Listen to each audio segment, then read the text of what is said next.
नमस्कार साथियों, बदाला प्लेटफॉर्म में आपका स्वागत है। एनसीईआरटी क्लास 7 लेसन नंबर 11 जंतुओं और पादपों में परिवहन, transportation in animal and plants. तो ट्रांसपोर्टेशन कैसे होता है एनिमल्स और प्लांट में, इस चैप्टर में अपन को क्या स्टडी करना है। तो अपन जानते हैं कि सभी जो जीव हैं उनको सर्वाइव करने के लिए भोजन, वाटर, ऑक्सीजन की रिक्वायरमेंट होती है और ये जो सभी पदार्थ होते हैं शरीर के विभिन्न अंगों तक इनको पहुंचाना होता है। और साथ ही ये जो जंतु हैं उनको उन अंगों में अपशिष्ट जो पदार्थ है उनका ट्रांसपोर्टेशन उस स्थान तक करना होता है जहाँ से उनको बाहर निकाला जा सके। तो अपन देखते हैं कि हार्ट और जो ब्लड वेसल्स होती है वो संयुक्त रूप से हमारे शरीर का सर्कुलेटरी सिस्टम बनाती हैं, परिसंचरण तंत्र बनाती हैं। तो इस चैप्टर में अपन को क्या स्टडी करना है कि ट्रांसपोर्टेशन कैसे होता है। तो सबसे फर्स्ट देखते हैं परिसंचरण तंत्र, सर्कुलेटरी सिस्टम। ये जो परिसंचरण तंत्र है, सर्कुलेटरी सिस्टम, इसकी खोज करी थी विलियम हार्वे ने। हालांकि ये जो चीज़ है वो अभी 7th के एनसीईआरटी में नहीं दे रखी है, बट कॉम्पिटिटिव एग्जाम के हिसाब से पूछा जाता है कि सर्कुलेटरी सिस्टम की खोज किसने करी, विलियम हार्वे ने। अब इसमें क्या देखना है अपन को, ब्लड और ब्लड वेसल्स। सबसे पहले ये स्टडी करना है कि ब्लड क्या होता है। ब्लड जो होता है एक तरल संयोजी ऊतक है, कनेक्टिव टिश्यू होता है, टिश्यू जिससे अपने बॉडी के ऑर्गन्स का फॉर्मेशन होता है। पीएच जो होता है इसका negative logarithm of hydrogen ion, जो इसका पीएच होता है। पीएच क्या होता है कि इसका जो पीएच का वैल्यू होता है 7.4 होता है, यानी कि 7 से ज़्यादा होता है तो ये किस में आता है, बेस में आता है। तो 7.4 हल्का सा इसका ऐसा होता है 7.4। ये यहाँ से सेकंड ग्रेड में क्वेश्चन बना था 2018 में कि इसका पीएच कितना होता है, 7.4 ब्लड का। अब ये जो ब्लड होता है प्लाज्मा और कणिक के पार्ट में डिवाइड होता है। ये जो प्लाज्मा होता है तरल भाग होता है जिसका 55% ब्लड का पार्ट बनाता है, जिसमें 90 से 92% वाटर होता है और 8 से 10% अदर मैटर होता है। अब ये जो कणिकीय पार्ट होता है 45% होता है। कणिकीय में कौन आते हैं, आरबीसी, डब्ल्यूबीसी और प्लेटलेट्स आते हैं। वापस इसके भी भाग होते हैं डब्ल्यूबीसी वगैरह के। आगे देखते हैं आरबीसी। अब जो ब्लड क्या होता है, अपने शरीर का जैसे कोई भाग कट जाता है तो ब्लड बहने लगता है। अब ब्लड क्या है, तरल पदार्थ या द्रव ही है जो अपनी ब्लड वेसल्स में फ्लो होता है। पचित जो भोजन होता है वो स्मॉल इंटेस्टाइन से बॉडी के अदर पार्ट तक ले जाया जाता है। अब जो लंग्स होते हैं, कल अपन ने रेस्पिरेटरी सिस्टम लेसन नंबर 10 में स्टडी किया था, तो लंग्स से ऑक्सीजन को भी ब्लड ही शरीर की सेल्स तक लेके जाता है और जो ब्लड है वो शरीर में से इन अपशिष्ट पदार्थों को बाहर निकालने के लिए उनका ट्रांसपोर्टेशन करता है। अब ये जो ब्लड है वो एक लिक्विड से बना होता है जिसमें बहुत सारी ब्लड वेसल्स होती है। तो अब इसमें अपन देखते हैं आरबीसी, डब्ल्यूबीसी और प्लेटलेट्स क्या होती हैं। तो आरबीसी रेड ब्लड सेल्स, लाल रक्त कोशिका। अब आरबीसी क्या होता है, आरबीसी में एक लाल वर्णक होता है। अपना जो ब्लड होता है उसका रेड कलर होता है। रेड कलर किसके कारण होता है, एक पिगमेंट के कारण होता है। जैसे पत्तियाँ होती है, अपन ने पहले पढ़ा था प्लांट्स की लीफ, उसका कलर ग्रीन होता है किसके कारण, उसमें पिगमेंट प्रेजेंट होता है, क्लोरोफिल, उसके कारण। उसी तरीके से अपना जो ब्लड होता है उसका कलर कैसा होता है, रेड। ये भी एक वर्णक के कारण होता है, किसके कारण, जिसे अपन कहते हैं हीमोग्लोबिन। आगे जो बड़ी क्लासेस आएगी उसमें हीमोग्लोबिन का भी पूरा स्ट्रक्चर वगैरह आता है, किसमें, इसमें अल्फा बीटा स्ट्रक्चर्स होती हैं, अभी नहीं है ये।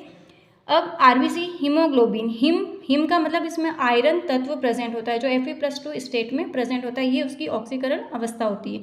इतना सा ध्यान रखना है अभी कि हीमोग्लोबिन में हिम का मतलब आयरन तत्व होता है, ग्लोबिन होता है प्रोटीन वाला पार्ट। अब ये जो हीमोग्लोबिन होता है ये ऑक्सीजन को अपने साथ कंबाइन करके, ऑक्सीजन के साथ रिएक्शन करके ऑक्सी हीमोग्लोबिन का फॉर्मेशन करता है, ऑक्सी हीमोग्लोबिन का निर्माण करता है।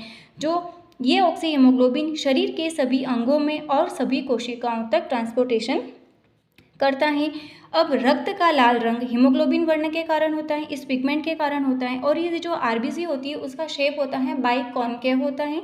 इसका जो जीवन काल होता है 120 दिन होता है। ये अभी अपन ने देखा है आरबीसी। वही अपन आगे के क्लासेस में पढ़ते हैं। आरबीसी का कब्रिस्तान किसे कहते हैं, प्लीहा, जो स्प्लीन कहलाता है आरबीसी का कब्रिस्तान। आरबीसी का जो फॉर्मेशन होता है, निर्माण बनने की क्रिया, एरिथ्रोपोएसिस कहलाती है। आगे देखते हैं डब्ल्यूबीसी, व्हाइट ब्लड सेल, श्वेत रक्त कोशिका। अब ये डब्ल्यूबीसी का क्या कार्य होता है, ये कोशिका जो होती हैं उन बैक्टीरिया, उन रोगाणुओं को नष्ट करती हैं जो हमारे शरीर में प्रवेश कर जाते हैं, इसका ये काम होता है डब्ल्यूबीसी। अगर इसकी असामान्य वृद्धि हो जाती है तो ल्यूकेमिया होता है, जैसे ब्लड कैंसर, एलर्जी, कोई फंगल इन्फेक्शंस वगैरह होता है। ब्लड प्लेटलेट्स, ये प्लेटलेट्स क्या करती हैं, रक्त का थक्का जमाने में सहायक होती हैं प्लेटलेट्स। प्लेटलेट्स का भी पूरा एक प्रोसेस होता है कि किस प्रकार से रक्त निकला, कैसे थ्रोम्बोप्लास्टिन का सिक्रेशन हुआ। तो अभी अपन को ये ध्यान रखना है, प्लेटलेट्स थ्रोम्बोसाइट्स रक्त का थक्का जमाने में हेल्पफुल होती हैं, थ्रोम्बोप्लास्टिन का सिक्रेशन होता है, स्त्रावण होता है। अब रक्त का थक्का जमाने में कौन सा आयन हेल्प करता है, कैल्शियम+2। ये क्वेश्चन आया हुआ है, रक्त का थक्का जमाने में कौन सा आयन हेल्प करता है, तो कैल्शियम+2। ब्लड क्लॉटिंग के फैक्टर भी होते हैं। प्लेटलेट्स की असामान्य कमी होती है तो डेंगू होता है। डेंगू रोग में क्या होता है, खून की उल्टियाँ होना, इस प्रकार क्या होता है डेंगू। तो प्लेटलेट्स की अगर असामान्य कमी हो जाती है तो डेंगू डिजीज़ होती हैं। अब देखते हैं ब्लड वेसल्स, जो ये रक्त वाहिनियाँ होती हैं। शरीर में विभिन्न प्रकार की रक्त वाहिनियाँ होती हैं, ब्लड वेसल्स। ये रक्त वाहिनियाँ का क्या करती हैं, जो ब्लड को शरीर में एक स्थान से दूसरे स्थान तक परिवहन करती हैं, रक्त को ले जाने का काम करती हैं। अब अपने रेस्पिरेशन का प्रोसेस देखा था, तो रेस्पिरेशन के समय क्या कर रहा था, रक्त ऑक्सीजन का परिवहन शरीर के अन्य अंगों में करता है। ये जो ब्लड सेल्स से CO2 सहित अन्य अपशिष्ट पदार्थों को ले लेता है रक्त। अब इस ब्लड को वापस से हार्ट में ले जाया जाता है, जहाँ से ये जो लंग्स हैं, लंग्स में ले जाया जाता है। हार्ट में ले जाने के बाद में जहाँ से लंग्स में जाता है और लंग्स से वापस CO2 बाहर निकाल दी जाती है रेस्पिरेशन के थ्रू। तो इस प्रकार क्या होता है, जो अपना बॉडी है उसमें दो प्रकार की ब्लड वेसल्स प्रेजेंट होती हैं। कौन कौन सी होती हैं, आर्टरीज होती हैं, वेंस होती है, एक और होती हैं कैपिलरीज, जिसे केशिकाएँ कहते हैं। अभी दो ही दे रखी है, सेवन्थ क्लास का जो 11 चैप्टर है, आर्टरीज और वेंस। आर्टरीज में क्या होता है, हृदय से विभिन्न अंगों तक जो ऑक्सीजनेटेड ब्लड है उसको लेके जाती हैं। वाल्व इसमें अब्सेंट होते हैं, लेकिन एक इसका एक्सेप्शन से अपवाद है। पल्मोनरी धमनी जो होती है उसमें डीऑक्सीजनेटेड ब्लड का फ्लो होता है, लेकिन होती ये धमनी है लेकिन वो डीऑक्सीजनेटेड ब्लड का फ्लो करती हैं। ओके, अब वेंस में क्या होते हैं, विभिन्न अंगों से रक्त को हार्ट तक लेकर के जाती हैं डीऑक्सीजनेटेड ब्लड को। वाल्व इसमें प्रेजेंट होते हैं, इसका अपवाद है पल्मोनरी वेंस, पल्मोनरी शीरा। तो आगे अपन देखेंगे हार्ट का स्ट्रक्चर्स वगैरह क्या होता है। तब तक के लिए थैंक यू।